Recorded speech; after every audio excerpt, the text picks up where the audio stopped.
오늘 우리에게 주신 하나님의 말씀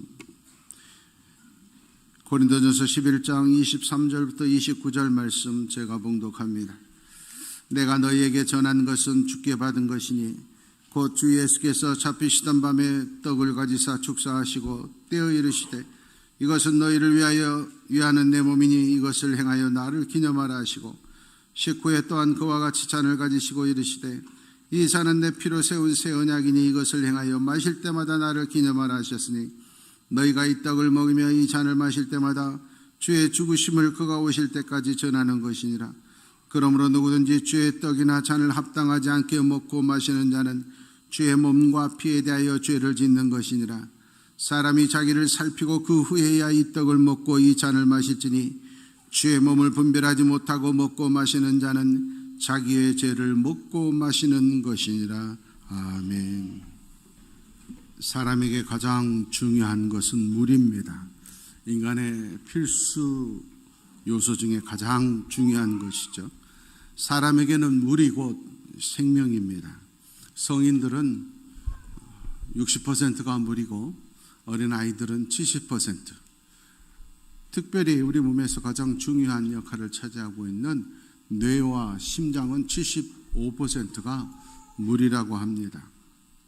육체만 그런 것이 아니라 영적 세계도, 우리 영의 사람도 물이 생명입니다. 영이 살아있으려면 물이 있어야 됩니다.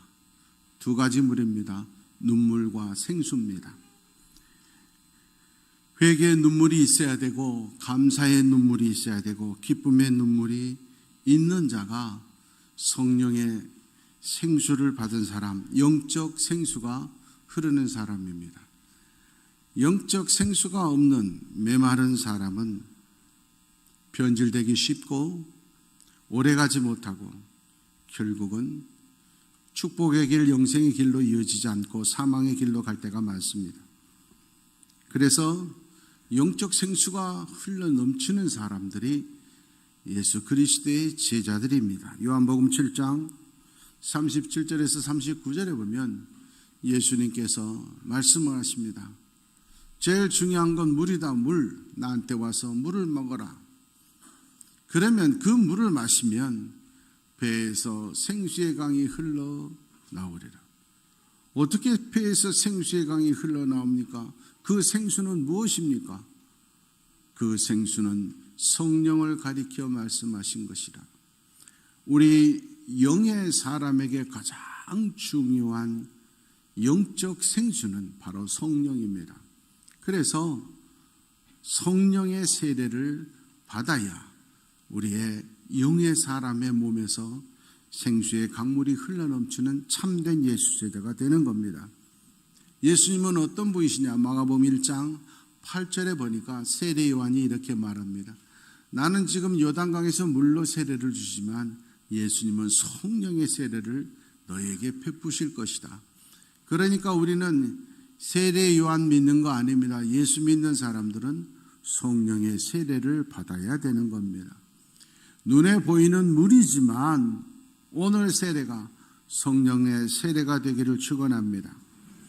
하나님께서 그 많은 지구상에 5천 개가 넘는 언어 중에서 왜 히브리어로 성경을 기록했을까? 정말 히브리어 원어를 볼 때마다 이래서 하나님께서 히브리어로 말씀하셨나 보다, 성경을 기록했나 보다, 그런 생각이 들 때가 많습니다.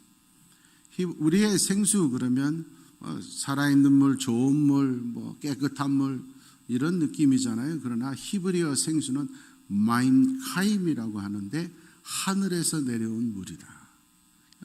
영적 생수는 하늘에서 내려온 물, 성령의 세례인 줄 믿습니다. 그러므로 예수 믿고 예수를 따르는 예수 제자인 우리는 성령 세례를 받고 그 성령의 세례를 나눠주는 자들인 겁니다. 마태복음 28장 19절 말씀에 보니까 땅끝까지 가서 나만 세례 받는 것이 아니라 성령의 세례를 받고 나누는 자들이다. 성령의 세례를 받는 자들은 구원받은 기쁨과 감격을 참을 수가 없어서 나가서 전할 수밖에 없다 하는 겁니다. 그러므로 오늘 세례는 물로 베풀지만 성령의 세례를 받는 의식인 겁니다. 성찬식의 포도주는 포도주가 아니라 우리의 영의 양식, 예수의 보혈이 되어서 우리의 심장에 흐를 줄 믿습니다. 요한복음 3장 5절 말씀입니다. 사람이 물과 성령으로 나지 아니하면 하나님 나라에 갈 수 없다. 천국 가는 건 교회만 다녀서 되는 것이 아니라 성령으로 거듭나야 되는 겁니다. 성령의 세례를 받아야 되는 겁니다. 그래서 이 성찬식과 세례식은 대단히 중요한 것이고, 초대교회는 예배 드릴 때마다 성찬식을 했습니다. 세례 받기 위해서 얼마나 노력을 했는지 모릅니다. 세례 받지 못한 사람들은 예배가 일부 마치면 성찬식이 할 때는 우리 한국교회도 밖에 나가서 있었어요. 그래서 우리 한국교회 초대교회도 보면, 우리 처음 역사에 보면 세례 받은 사람, 우리 한국교회도 세례를 최소한 1년 이상 지나야 좋습니다. 교육을 하고 그 교육을 수료해야 좋습니다. 세례 받는 게 쉬운 게 아니었습니다. 지금은, 그러나 그것은 성서적이지 못하다, 유교적이다. 오히려 교육 훈련이 아니라 신앙은 깨달음이다. 그래서 어제 예수 믿어도 시간과 기한, 교육에 상관없이 내 입술로 예수를 시인하고 예수 그리스도를 구주로 믿으면 어제 예수 믿었어도 오늘 세례를 줄 수 있게 되었지만, 처음 한국의 초대교회도 세례는 상당한 시간이 필요했습니다. 그래서 역사적인 기록에 보면 성찬식은 세례받는 사람만 하기 때문에 세례받지 못한 사람은 밖에 나가서 창문으로 나도 언제나 저기에 참석하나 서로 고개를 내밀고 쳐다보았고, 교회에서 징계를 받은 사람은 수찬 정지, 그래서 세례를 받을 수 없어서 성찬식 할 때는 밖에 나가서 있어야 됐습니다. 그만큼 성찬 예식이 중요한 겁니다. 우리 교회는 1년에 2차례 성례 예식을 하지만, 사랑하는 여러분, 어떤 경우에 있어도 꼭 기억하셔서 이 성례식이 있는 주일은 꼭 나와서 예배드리고 성찬에 참여하실 수 있기를 원합니다. 요한복음 20장 22절 말씀입니다. 예수님께서 우리에게 원하시는 것은 부자되라가 아닙니다. 예수님께서 우리에게 원하시는 건 지식을 쌓아라, 높은 자리에 가라가 아니라 성령을 받으라. 성령만이 영생의 길로 인도하는 줄 믿습니다. 성령만이 환경 조건을 극복하고 믿음을 지키는 원동력이 되는 줄 믿습니다. 오늘 성례주일 예배를 통해서 오늘 베풀어지는 세례식과 성찬식이 예수 그리스도의 성령의 생수를 받는 자리가 되기를 원합니다. 육신의 물세례 받고 머무는 성도가 되지 마십시오. 영적 성령 세례로 이어져서 예수님의 진정한 제자, 예수 증인이 되기를 축원합니다. 사도행전 1장 8절 말씀에 보니까 예수의 사람들은, 예수님의 제자들은 교회 안에서만, 자기 집 안에서만, 자기 고향에서만 머무는 사람들이 아니라 땅끝까지 나가서 복음을 전하고 예수의 증인이 되는 겁니다. 거기에 가장 중요한 것이 성령입니다. 성령이 임하시면, 성령의 세례를 받으면 땅끝까지 저절로 나가게 되는 겁니다. 그래서 성령의 세례를 받은 예레미야는 내가 복음을 전하지 않으면 내 중심이 불붙는 것 같아서 골수에 사무치니 답답하여 견딜 수 없다고 했던 겁니다. 성령의 세례를 받은 초대교회 성도들은 골방에 있다가 밖으로 뛰쳐나왔고 길거리에 뛰쳐나가서 예수를 전했던 것입니다. 우리의 삶을 통해서 예수 믿는 제자의 모습을 보여줬습니다. 사자에게, 굶주린 사자에게 잡혀 죽여가면서도 찬송을 부르는 그 모습, 흑사병이 걸려서 모든 사람들이 다 집에 숨어 있을 때 유럽의 기독교인들이 나와서 그 시신을 다 치우고 거리를 청소해서 유럽이 진정한 기독교가 전파되었던 것입니다. 우리의 삶으로 이런 증인이 되는 건 성령의 세례를 받아야 된다 하는 겁니다. 예수의 사람들이 세상을 이길 수 있는 것은 돈과 권력, 지식으로 이길 수 없습니다.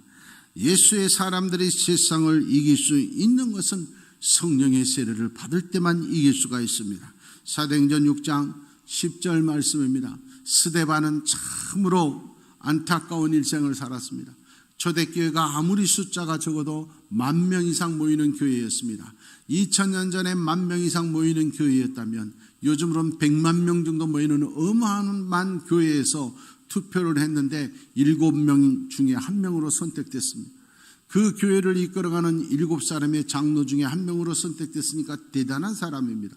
그런데 그렇게 7집사로 선택되어져서 스데반이 한 일은 예수님에 대해서, 천국에 대해서 설교 한 편 하고 돌에 맞아 순교했습니다.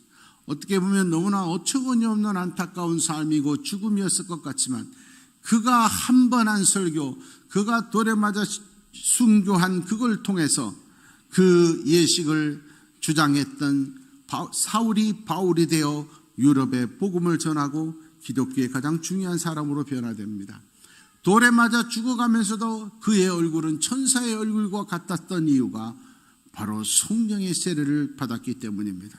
성령의 세례를 받지 못하니까 환경 때문에, 물질 때문에, 질병 때문에 괴롭다고 근심 걱정에 쌓여있고 한숨과 분노, 원망하는 겁니다.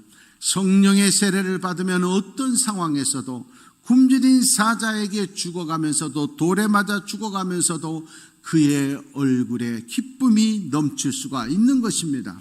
우리의 의지로 하는 것이 아니라 성령께서 하심을 믿습니다.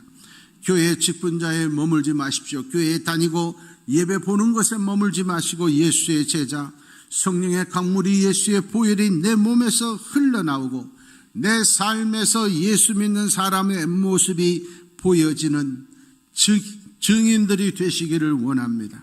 성령 충만한 예수 제자들의 모임이 우리 여천교회가 되기를 원합니다. 사도행전 13장 52절에 보니까 예수님의 제자들의 특징은 2가지였습니다. 기쁨과 성령이 충만하더라. 어떤 상황에서도 예수 제자들은 기뻤습니다. 그들의 얼굴은 가난하고 쫓겨가고 숨어서 예배를 드려도 기쁨이 넘치더라. 사형장에서 화형장에서 죽어가면서도 찬송하며 오히려 감사하더라. 성령이 충만했기 때문에 할 수 있는 일이었습니다. 성령 충만하기 때문에 환경 조건을 극복하고 항상 기쁨이 넘치고 감사가 넘치는 삶을 살 수가 있었던 겁니다. 오늘 이 예식이 성령의 기름 부으심으로, 성령의 세례로 이어져서 성령으로 거듭나는 은혜의 예식이 되기를 축원합니다.